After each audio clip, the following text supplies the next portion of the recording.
வெறும் 200 கிராம் எடை. ஆனா இதுக்காக கொலை கூட நடக்குதுன்னு சொன்னா நம்புவீங்களா? நம்ம ஊரு தேவாங்கு குட்டிகளுக்கு நடக்கும் இந்த கொடூரம், இத கேட்டா உங்க ரத்தம் கொதிக்கும். கடைசி வரைக்கும் பாருங்க.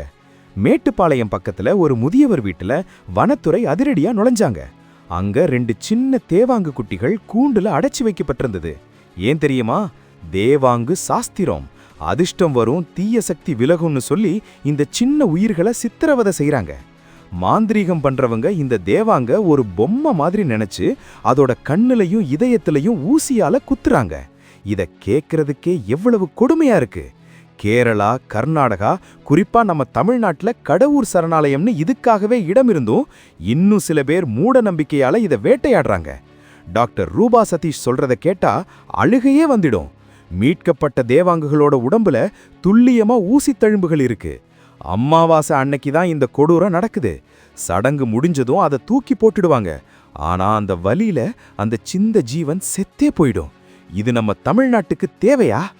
அழிஞ்சுகிட்டு இருக்கிற ஒரு உயிரினத்தை மூட நம்பிக்கைக்காக அழிக்கிறது எவ்வளவு பெரிய முட்டாள்தனம். வனத்துறை இப்ப ரொம்ப ஸ்ட்ரிக்ட் ஆகிட்டாங்க. யாராவது இதை விற்றாலோ பிடிச்சாலோ உடனே புகார் கொடுங்க. இந்த மாதிரி மூட நம்பிக்கை இன்னும் நம்ம ஊர்ல இருக்கிறத பத்தி நீங்க என்ன நினைக்கிறீங்க?